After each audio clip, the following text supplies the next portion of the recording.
At 0200 local time, over the Black Sea coast near Sevastopol, a ground crew is servicing a Russian MiG-29 at Belbek Airbase. Fuel lines connected. Support vehicle running?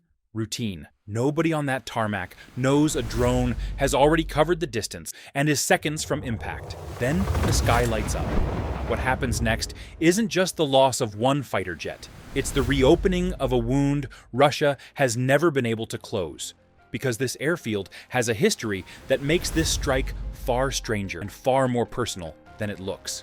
Ukraine's Military Intelligence Agency, HUR, says its Department of Unmanned Systems hit Belbek that night, destroying the MiG-29 and a mobile launch vehicle that was servicing it in real time. Ukrainian officials put the damage in the tens of millions of dollars. But here's what almost nobody mentions. Ukraine didn't release the footage right away. The strike happened overnight, but the video wasn't published until more than a week later. That's not an accident. That's a deliberate choice about when to let the world see it. And it tells you something about how Ukraine now wages this drone war, not just with explosives, but with timing. Before we go further, you need to understand what this airfield actually is, because it's not just some forgotten Soviet strip.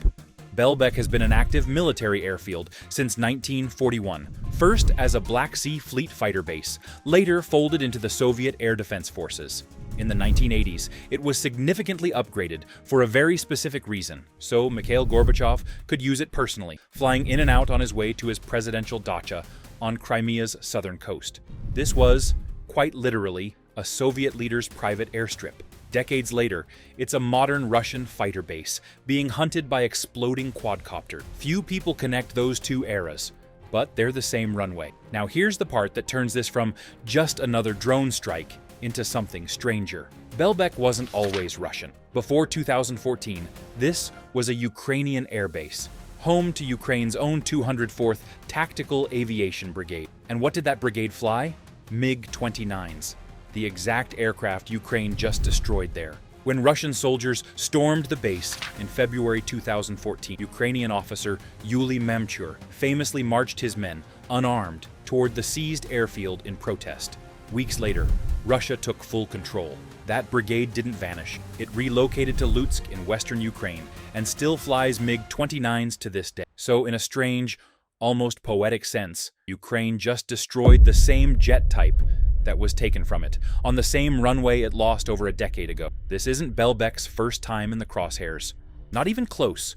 This base has been struck repeatedly across the war, including a strike that forced an entire Russian fighter regiment to relocate off the peninsula, another that reportedly destroyed MiG-31s on the ground, and one just months before this latest strike, when a completely different Ukrainian agency, the SBU's Alpha unit, destroyed a MiG-31, radar systems, and an air defense system there. Two separate Ukrainian intelligence agencies running two separate drone units independently targeting the same Russian base. That's not coincidence. That's a peninsula Russia can no longer fully protect, no matter how many air defense systems it stacks around it. And think about what that actually means for the Russian pilots and ground crews stationed there. Every time they rebuild, restock, and reposition aircraft, they're doing it on a base with a documented history of being found and hit again. There's no way to quietly regroup at Belbek anymore. Every repair becomes a countdown to the next strike, and Russian commanders know it, which is exactly why, after each attack, they scramble to relocate valuable aircraft elsewhere on the peninsula, only for those alternate bases to end up on Ukraine's target list too. And here's where it gets genuinely uncertain. A previous strike near Belbek also claimed a MiG-29 destroyed at the nearby Kacha airfield, but analysts flagged something odd. Kacha has never really been a fighter base. Historically, it's hosted helicopters and flying boats, not combat jets.